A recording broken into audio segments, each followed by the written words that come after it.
Hey everyone, and welcome. Think of me as your mentor, your big brother in learning, because today we are going to completely transform how you see social science. Our goal with this explainer is to make this subject actually come alive. It's really not about memorizing thick, dusty books. It's about understanding us. Be honest with me for a second. Do you find social science kind of boring? I know, the classroom fatigue is totally real.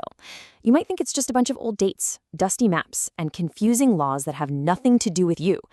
But I promise you, by the end of this explainer, you are going to find this subject absolutely fascinating, and you'll see how deeply connected it is to your everyday life. Section 1. The Hub. We are social beings.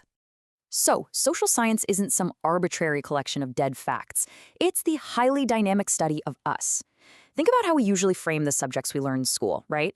Science explains the physical environment and how things work around us. Math is the study of numbers and logic.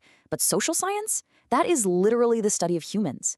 It explains how our society operates, how we interact with each other, and how the real world actually functions. It is, quite simply, the study of you and me. And because we are human, you are never completely independent. Now, you might be thinking, hey, I want to grow up and be totally independent. But think about it for a minute. The moment you wake up and turn on the tap for water, you're relying on a massive system that someone else built. The food you eat? You probably didn't grow those vegetables yourself. You bought them from someone who relied on a farmer. We are social animals, entirely connected in a massive, invisible web of people. Moving on to Section 2, the web of connection, the Dolakpur crisis. To really explain how these connections work in the real world, let's look at a brilliant fictional story about a city called Dolakpur. Picture this. Step 1. Dolakpur gets hit by a massive drought. There's no rain, crops are dying. Well, that's a geography problem. Step 2. Because of that drought, businesses fail, money stops flowing, and the market completely crashes. Now it's an economics problem. Step 3. The king and his hero, Beam, desperately need a solution, so they look back in time to see how past droughts were handled. Guess what? They're studying history. Step 4. Finally, the king has to implement new relief measures and rules for the citizens to survive the crisis. That is political science. And this brilliantly illustrates how the whole world's problems are completely interconnected. Okay, let's dive into Section 3, the spokes, deconstructing the 4 pillars. Let's break down these 4 individual subjects to explain their core purpose and hopefully completely remove the fear and boredom that's so often associated with them. First up is geography. I know some of you lose marks here because you're trying to memorize random coordinates and crop locations.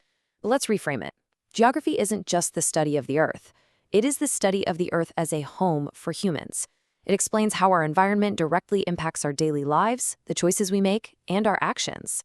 Just think about it. Why do some places receive way more rainfall? And how does that make some regions rich while others constantly struggle?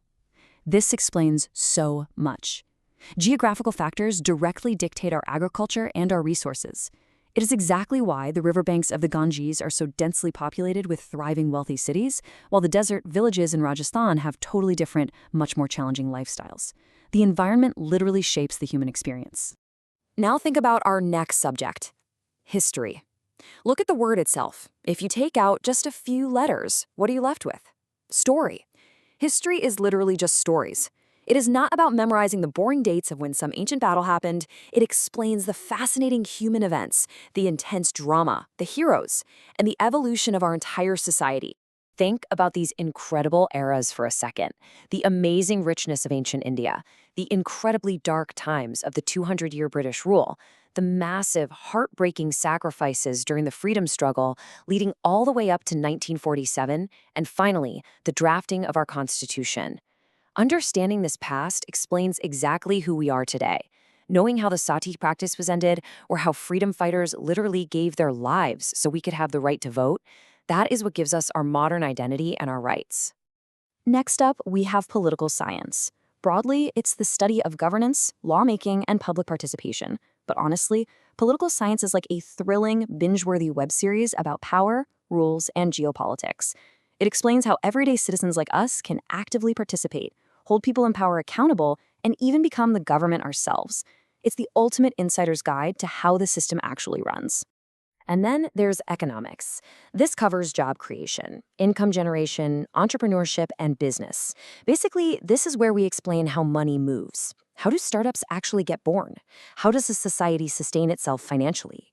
If you like money, and let's be real, who doesn't, economics explains exactly how it all flows through our society. Section 4. The impact. Why does this matter? So the crucial point is, why do we actually need to learn these 4 pillars? Because having a strong grasp of them leads directly to a better society, a thriving economy, a sustainable environment, and much stronger governance. The leaders who build truly great nations are the ones who understand these concepts inside out. And it all really comes down to this core ideal. The whole world is one family, or Vasudhaiva Kutumbakam. Social science teaches us the absolute importance of inclusivity, equality, and unity. It explains that no matter our differences, we are all part of the exact same human family. Finally, Section 5, the outer wheel, the Indian perspective. We've spent time talking about big global concepts, but it is absolutely crucial that we explain and study these ideas specifically through the unique lens of India, rather than just copying and pasting models from foreign nations. I mean, we have a highly diverse population with vastly different cultures from north to south. We have a 200-year colonial legacy that deeply shaped our modern state. We have entirely unique monsoons and massive geographical challenges. Plus, we have deep democratic roots stretching from local village panchayats all the way up to the central government. You simply can't take a government model from another country and just apply it here. Our unique problems require tailored, homegrown solutions that truly understand our own citizens. I want to leave you with this provocative thought as we wrap up.